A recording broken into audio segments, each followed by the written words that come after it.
IEBC staff and also the other staff that will be hired. The training is done well.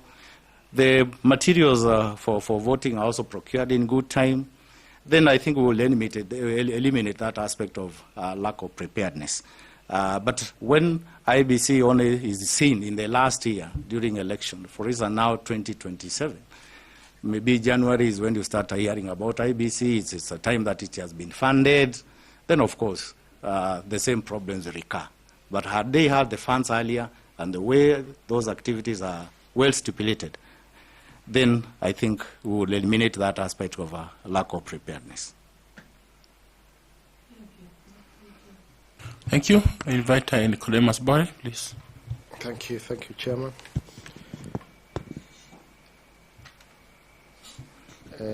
Daktari. Yes, sir.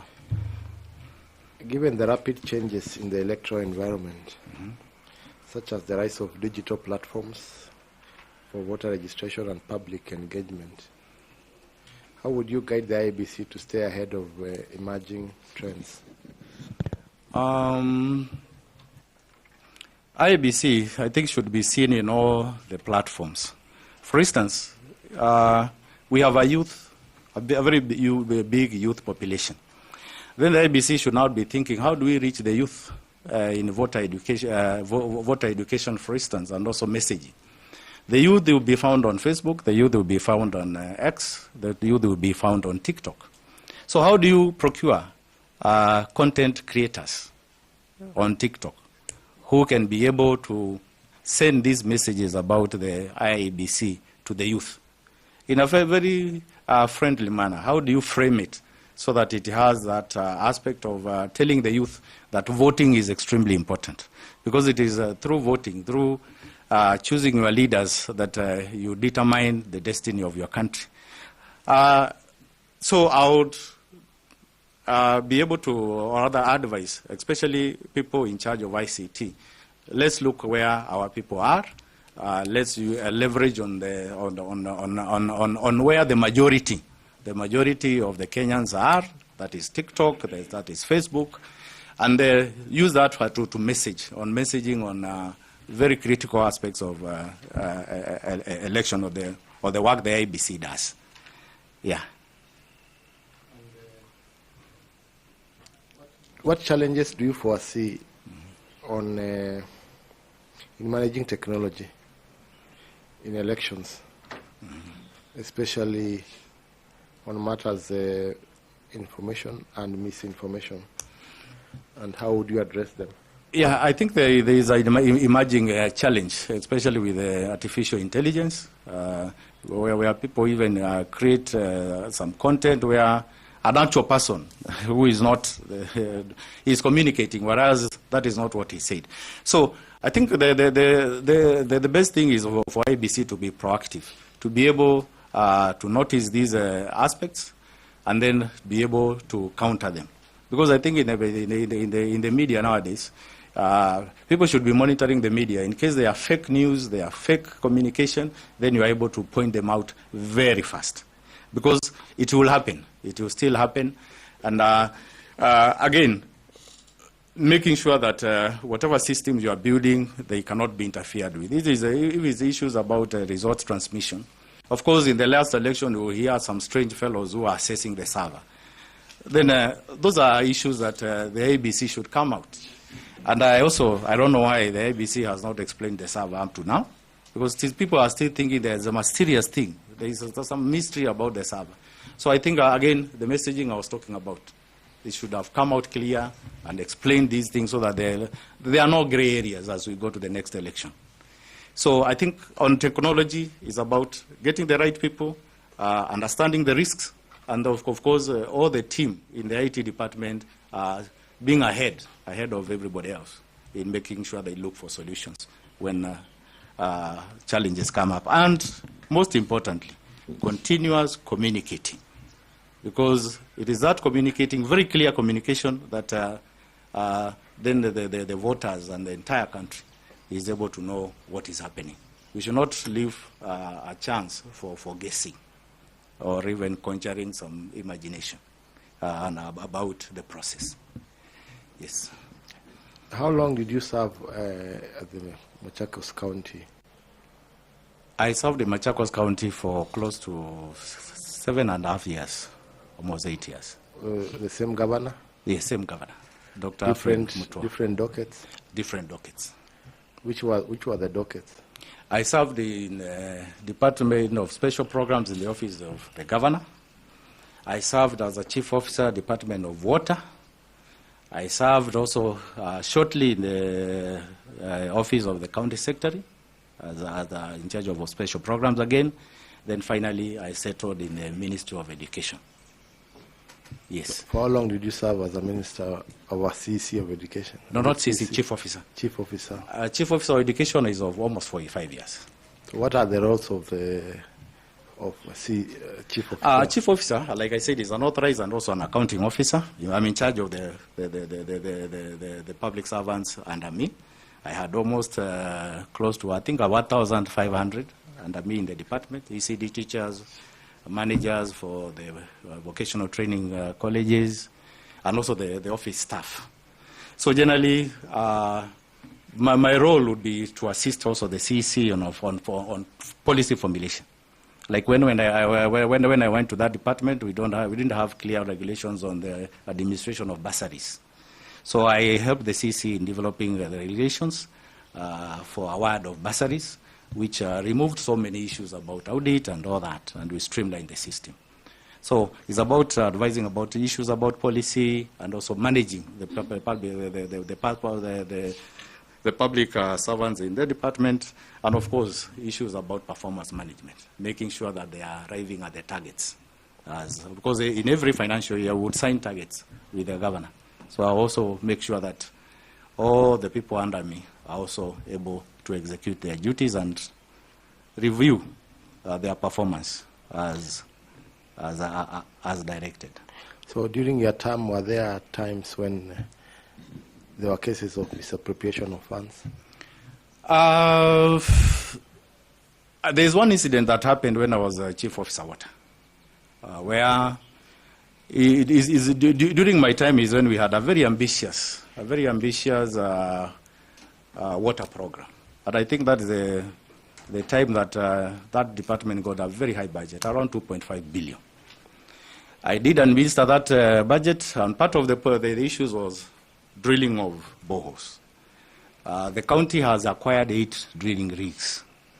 And as a chief officer, I had a dashboard where I knew at any one time where each rig is.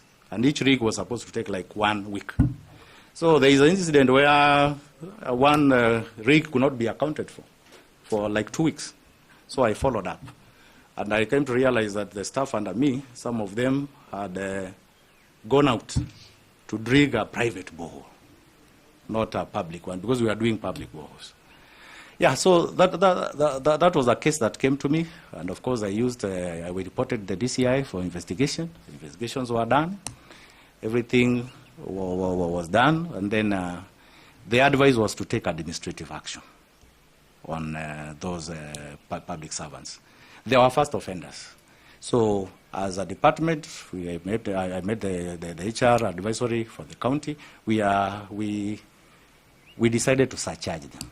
So an engineer did the costing, what the county government had lost in that illegal activity. Then the costing, after done, I subdivided to the members, the person who were involved. So they were surcharged, they paid, and also the public service. The county public service also gave them a warning for what they did. So were there times when ASCC was invited to investigate any of your dockets? When you are a chief officer, you are essentially a customer of the ASCC. Sometimes you award tenders and somebody complains. So the ASCC come. So what I did as the dockets I served is, of course, constant communication. When a complaint comes, I will go to the ACC, provide all the documents they need, and then they will carry out the investigation. And so far, nothing was found out. Because in my practice, I've known that you must follow the law. The procurement laws that are there, they are sometimes stringent. People think that you can skip one requirement, because maybe of some pressure. But I want one person who is a stickler of the processes.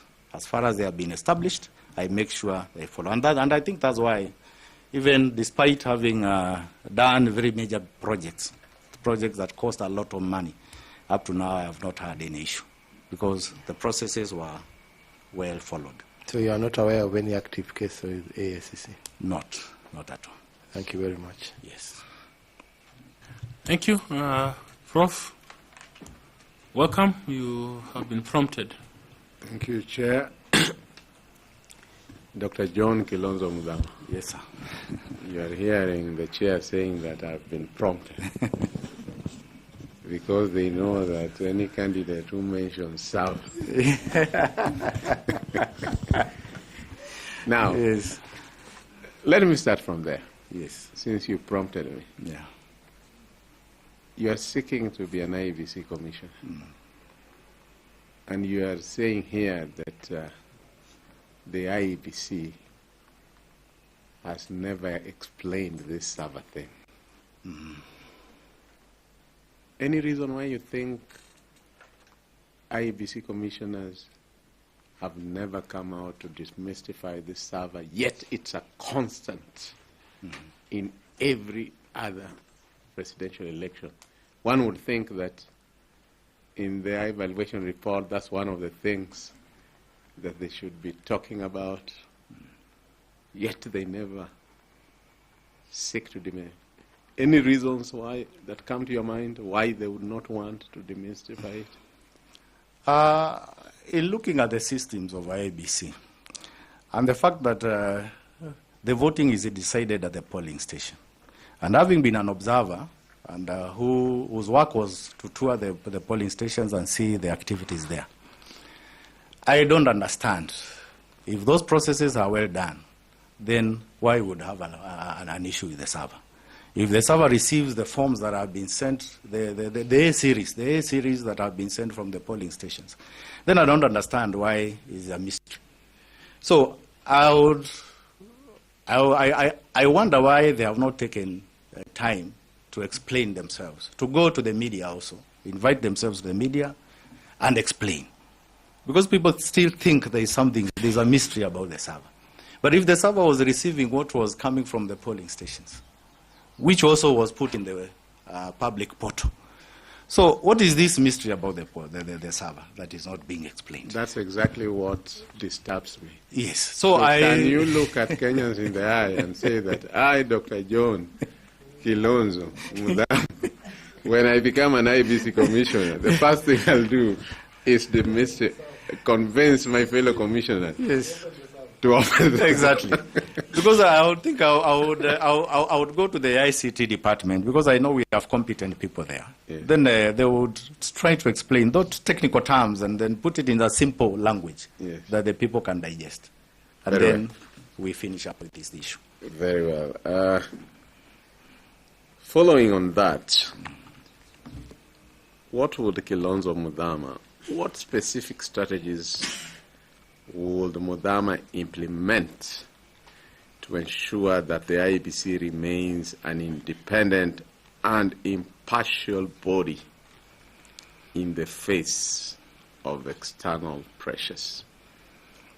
I think one of the issues is that for IEBC to be able to execute its mandate properly, I am convinced that it should also be well funded.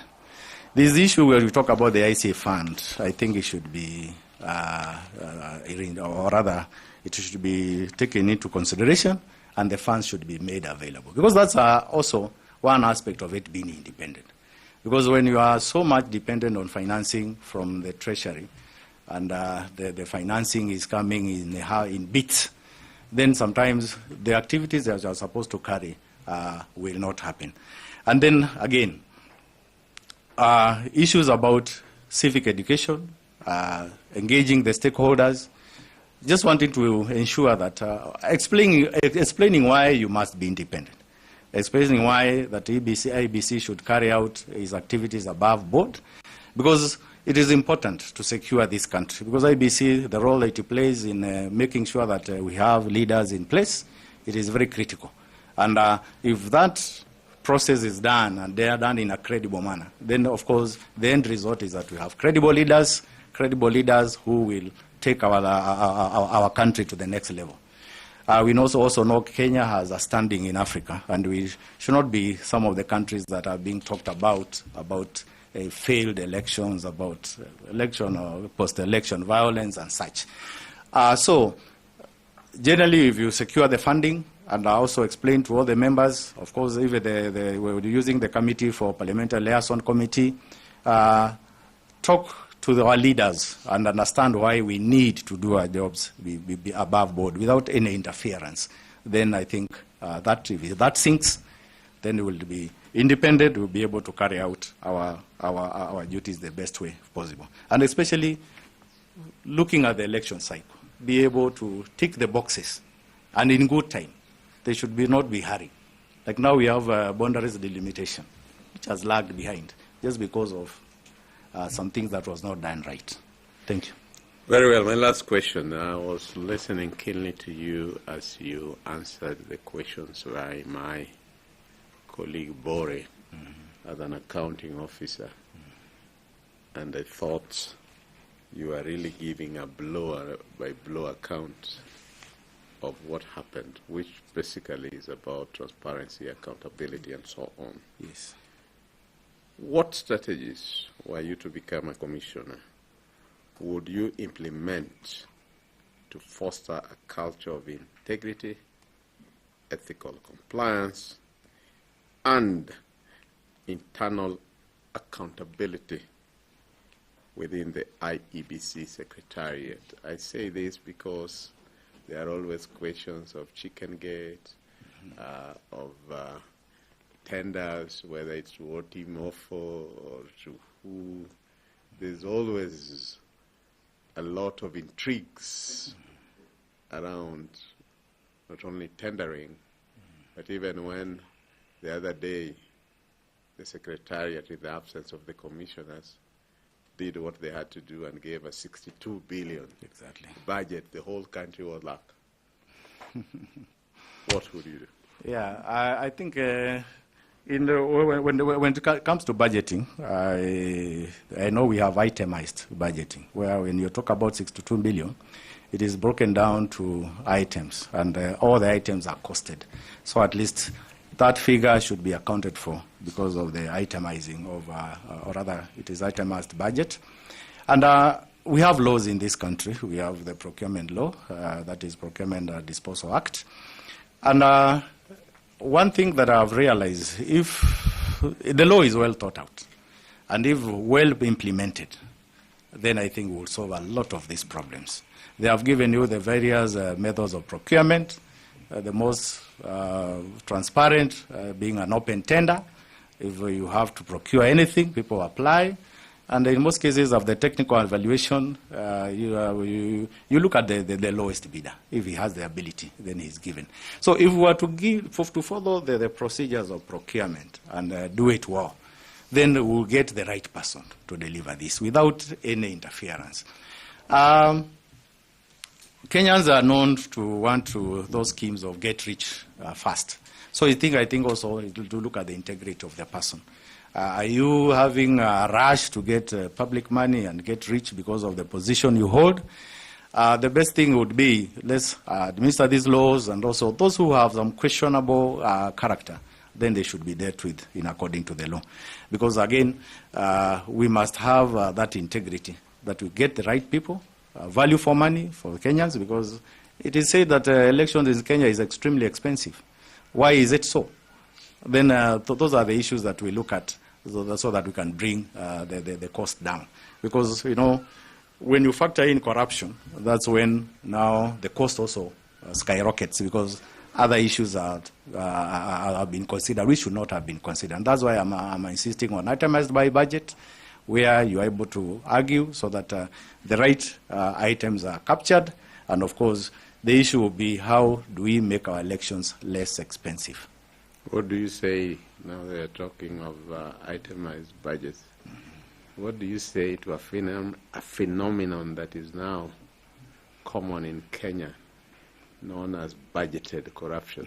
That a beak, you already say, one beak will cost 30 shillings in the budget, yet you know that the actual price will be 10. Yeah, now that is exactly what we need to do. We need to be honest with ourselves and look at we call it market survey, because when you are planning about issues like in Machakos, when maybe we were procuring, there was the vocational training centers were being given a conditional grant, and sometimes when you are floating the tenders, you have to go to the market and get the market price, so that whatever the quotations are, they don't exceed the market price. So I think that's need to be done. There should be that integrity there that you have done market surveys and you itemize according to the market prices, so that you don't budget for corruption. Thank you, Chair. Thank you, Prof. Yes. Dr. Kilonso, Yes, sir. are you aware of something called Maruba Dam? Yes. Is there any matter around Maruba Dam that you know? Yeah, Maruba Dam. It happened when I was a chief officer of water. I say it's a scandal that never was. Much of what came out of that particular procurement was a lot of misinformation about waterworks, and maybe a lot of information about the agreement, because many complaints came about that particular contract. The EACC invited me to go and provide documents. We made numerous trips to Maruba Dam with the EACC, with engineers from Waterhouse, and I think up to now, nothing has come out of it, because the procurement process, it was an open tender, the lowest bidder won. When it came to the implementation, it's something that had been budgeted for. When it came to issues about project identification, the deseating of Maruba Dam was a product of a task force that was appointed by then governor about water deficiency in Machakos County. And one of the recommendations was the urgent desilting of Maruba Dam. So that's what we followed. That's what we budgeted for that money, around 100 million. I think the project went for 89 million. And by the time I left the Ministry of Water, we had not finished even paying the contractor. The works were still ongoing. So I provided all the documents. Up to now, I think the contractor took the county to court for non-payment of the remainder of the monies. And I'm aware that the case, I think, was decided the other time when he was awarded damages for the delay in the county government not paying him the remainder of the money. So that's what I know about the issue. And you're not aware if there is any current investigation or anything going on? I'm not aware. I've not been contacted. Okay. Yes. Thank you, Prof. Do you have some questions to ask? Dr. Yes, sir. You've studied Yes. education administration right from your BA, MA to PhD. Yes. You have been an education administrator. Yes. So on matters education administration, you are an expert and is aware. So I'll ask primary school, not even high school, Yes. question. Who is the current permanent secretary for basic education? I think it will be Professor Bitok. Thank you. Yes. My second question. Which month and which year did the colonial powers proclamate the state of emergency? Mm-hmm. 30 seconds to go. Let me be honest, I don't know. Thank you, Chair. Sir. Thank you, Dr. Kilonso. We have enjoyed this discussion. And certainly Kenyans who have followed have learned a few things from you and about elections. Yes. We are grateful for the time. Do you have any comment or question so that we come to a close? Yeah, I first want to thank the selection panel for finding me fit to come for this interview. And generally, the other thing is that I wish you luck so that you can be able to pick commissioners who have the integrity, the presence of mind to understand the enormous responsibility that they have to take our country to the next level. Because I think this commission is extremely important in our nationalhood because it gets the right people to lead us. And also, the way the processes are done, of course, they'll make sure that we have peaceful, free and fair elections. So thank you very much for this opportunity. Thank you and good luck. Your certificates are at the door. Yeah. Feel free to take the notebook and the pen. Okay. Blessings to you. Thank you. Asante. Also and the water, yes. Yes, thank you. Asante. Yeah. Yeah. Thank you. Okay. We can have the next candidate.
Welcome, Jonathan. Thank you. Please have a seat. Thank you.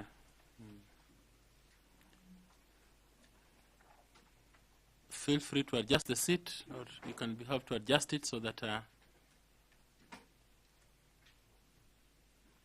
please assist him so that it's raised a bit to his height. Yeah. Okay.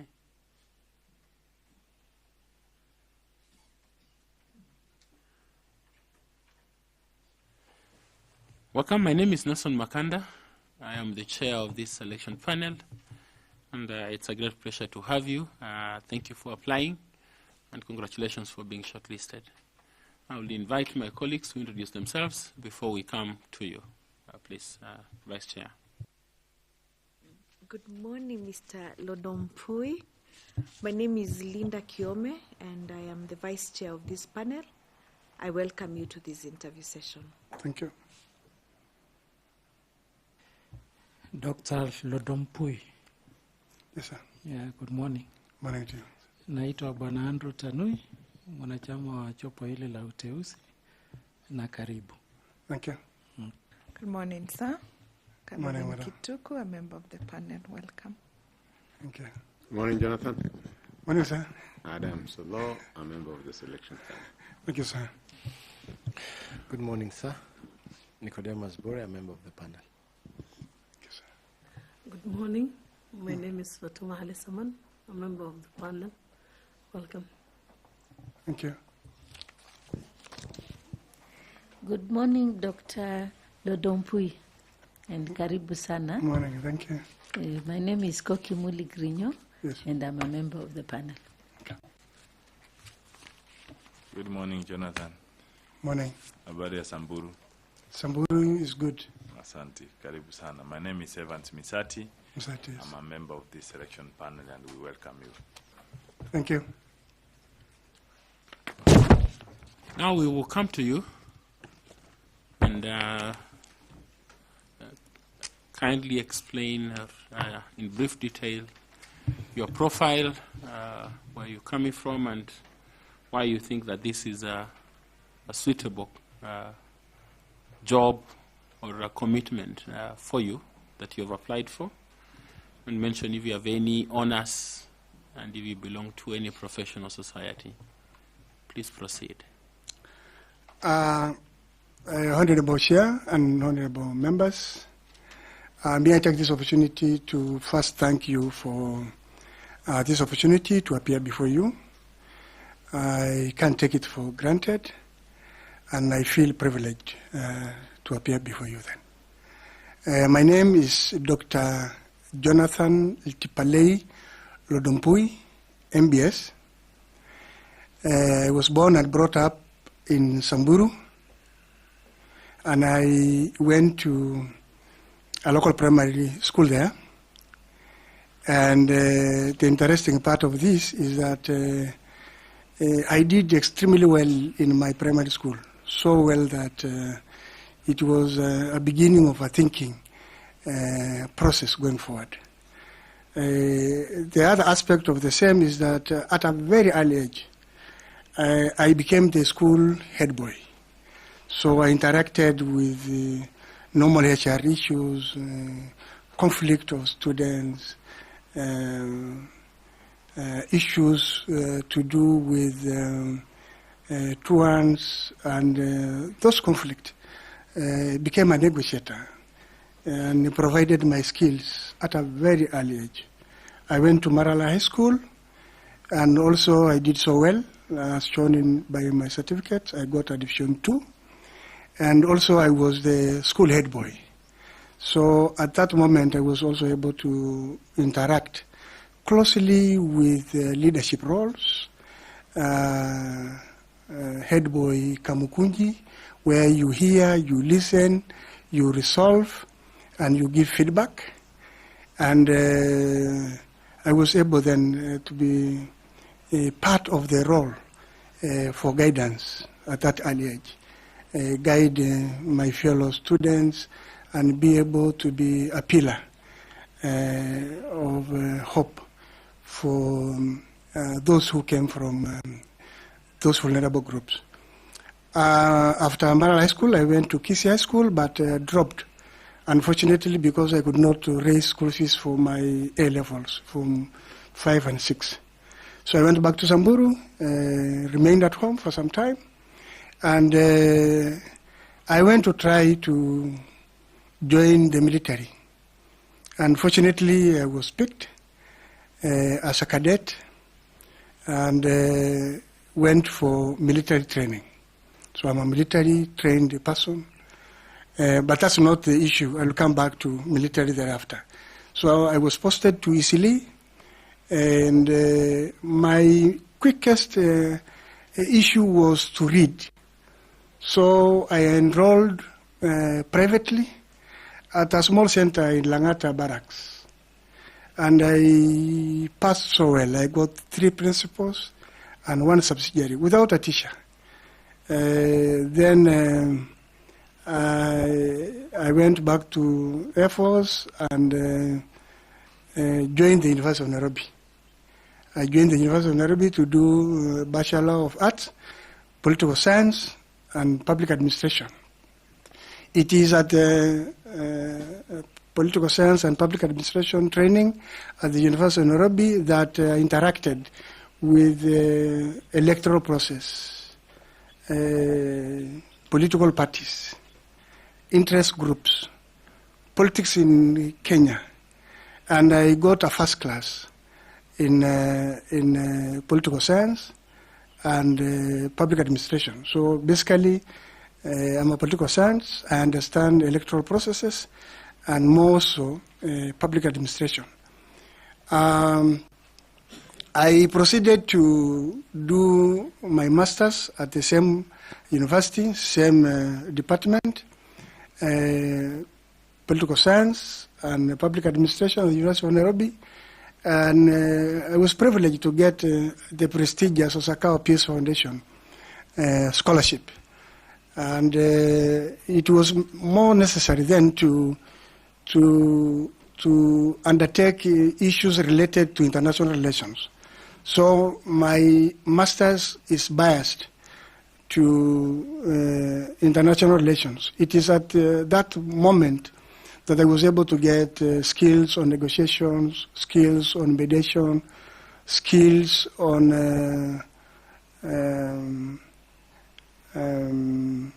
human conflict, how to resolve conflict, how to understand, skills to listen, and I graduated with a master's degree and proceeded to do my PhD at the University of Nairobi, the same department, for political science and public administration still.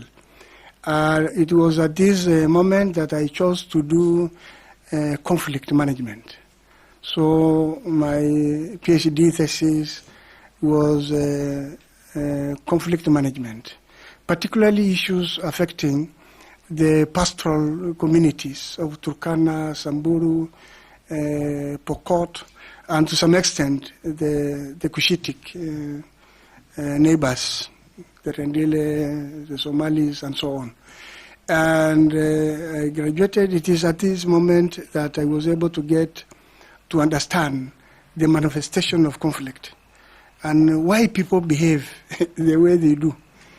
So that is what it is for my education journey. My name is on several books. I have published four books. I have also published several, about 9 in international articles in the international journals. And I'm also a reviewer in some of the international journals, like the Political Science and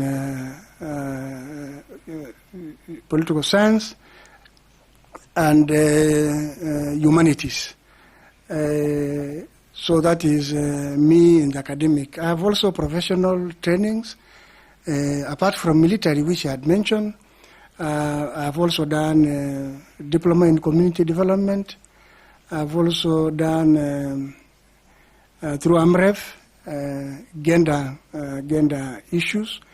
I'm also trained in accounting, but for non-financial managers. I have also ICT skills, as you see in my documents.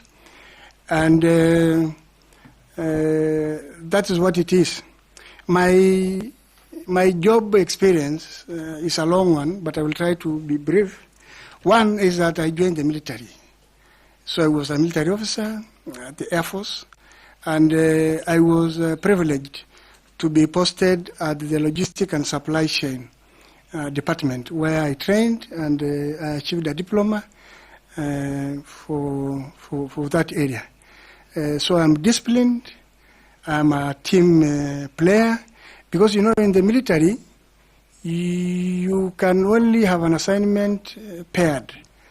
Minimum 2 officers, maximum 9.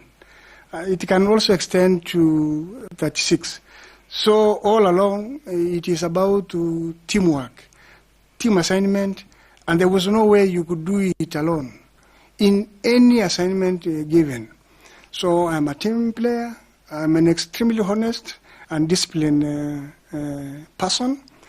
I left military and had a break at the University of Nairobi for about 4 years. Then I joined the Christian Children's Fund. My intention then was to give back to my community.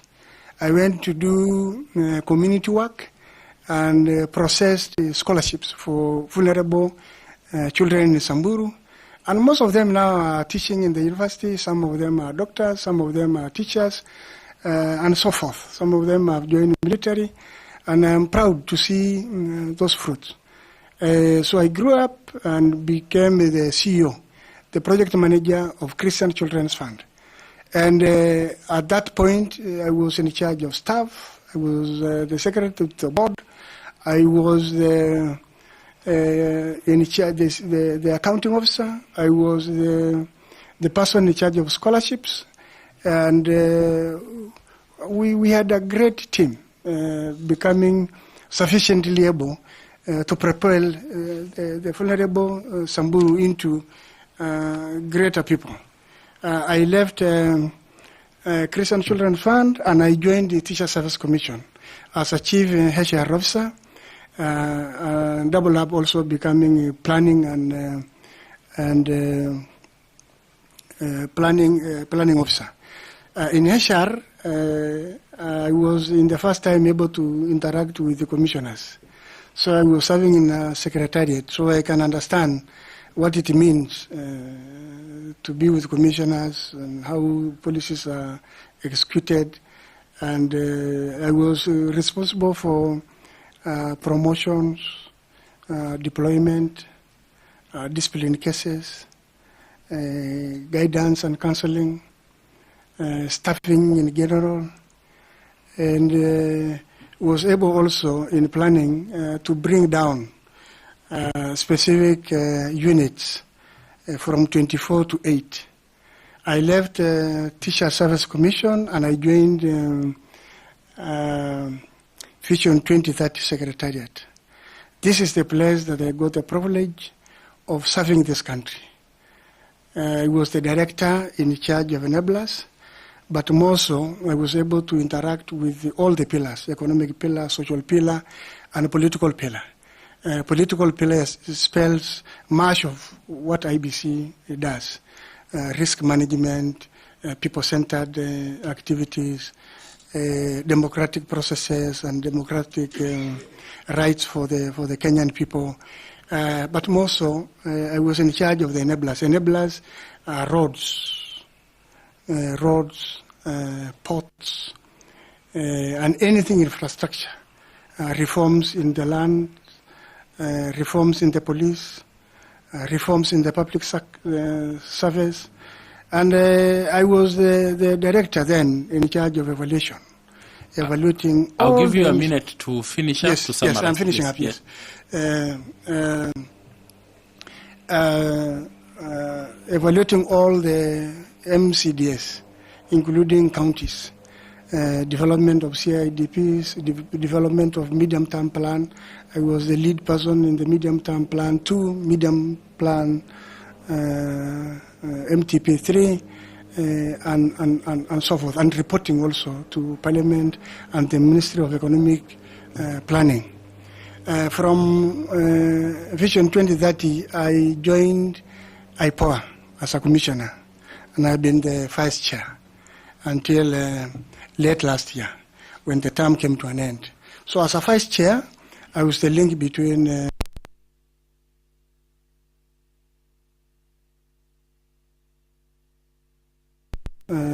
chairing meetings in the absence of the chair. I was able to do oversight of the police and the work of the execution of the secretariat. I was also able to lead the development of the 5-year strategic plan for IPOA. And I've been a person who gives guidance, particularly in issues of governance. I'm trained governance in ISPAC for non-financial managers. For that purpose, sir, and panel members, Thank you. Thank you very much, Madam Linda. Please. Thank you, Chair. Dr. Jonathan, you have a wide experience in corporate governance, and in your entire career journey, you have done so much. In appreciating that, is there a period during your career where your leadership skills have been tried, tested, and you overcame? And if there was such a period of time, could you please inform this panel about that particular experience? Thank you so much, Madam. In public service, trials are normal, and particularly at a management level. And it is true, during the scholarship programs, people who are not very poor as such, could not meet the threshold, would come to me, you see, we want our child to be part of this scholarship program. You belong to our clan. You see, we are looking upon you to... But usually it's about law. There are specific laws and guidelines and ethical standards that have been set. And therefore, there is no way I would go outside what is given in law. And I have told them in black and white that this route is not the best to go. It is good to go this route because that is what it is as provided for in the law. And people just, became comfortable. Sometimes those trials are just a check to see whether you are an easier person to accept those trials. Thank you. So, and then now that if you're picked to be a member of the commission, you're going to work as a team with different skills and different competencies. Which of these skills and competencies do you think best suit for purposes of your execution of your mandate as a team of the IEBC? Thank you so much. The reason for this job is simply because I have passion for this country. I look things in a bigger picture. And to be able to work as a team, decision-making elements must be serialized to specific, valuable decision-making. And the team must be brought to a level where everybody appreciates and thinks positively about what needs to be done. So I bring skills of negotiation, I will bring skills of resilience, I will bring listening skills, I will bring also my ability to understand that it is true. It is not always south. It can also be north, or it can also be a compromise situation where we all see that this is better than the way it was initially. Thank you. Thank you so much, Dr. Thank you, Chairman. Invite Carol to ask you some questions. Carol, please. Thank you, Chair. Hello, Dr. Yes. Today we are speaking about the independence of the IBC. What are those things that establish or make IBC be deemed to be independent? IBC, as we know now, has many issues that people talk about. Some are true, some are not. Independence will therefore mean that the ability of IEBC to resist external influence and external interference. There are certain things that need to be done and certain parameters that must be looked at. One is funding. Funding is the normal, most likely area where IBC is caught. Because you look at the proposal they are making now, with about 61 billion and going through the parliament. So one is funding. Two is transparency. The apathy in IBC has been a question of apathy. People do not trust. People do not trust. And sometimes it's not because they don't want to trust. It is because IBC has not come out clearly to give direction. Yes, to some extent, but it's a question of trust. Number three is about transparency. No, we are speaking about the independence of the IBC. Yes. There are those things that the law has given to IBC that indeed demonstrate that IBC ought to operate independently. You have mentioned about funding. Which other one speaks to the independence of the IBC as a commission under Article 249 of the Constitution? IBC, as we know, is independent.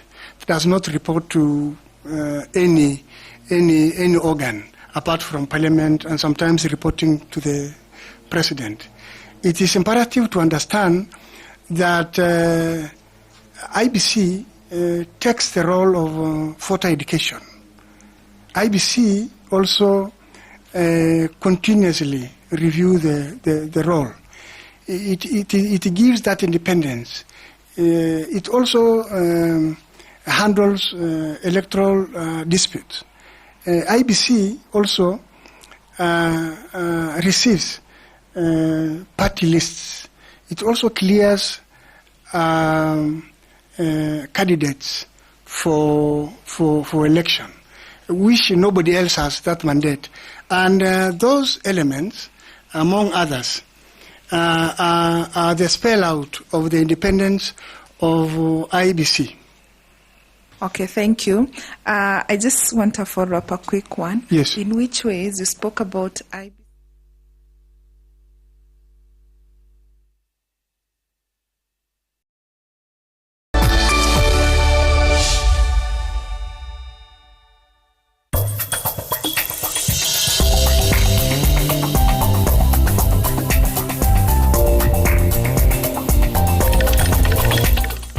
Slip yako unaweza pata mobile loan ya 500,000, personal loan ya 9 million. Tembelea Cooperative Bank branch leo.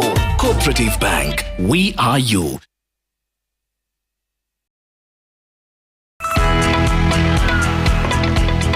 Every day, millions of people walk into facilities just like this, seeking answers to different medical conditions. With the right guidance and information, some of them may not even need to be here. Join me this and every Sunday only on Citizen TV. Uliza Daktari, starting this Sunday at 8 p.m.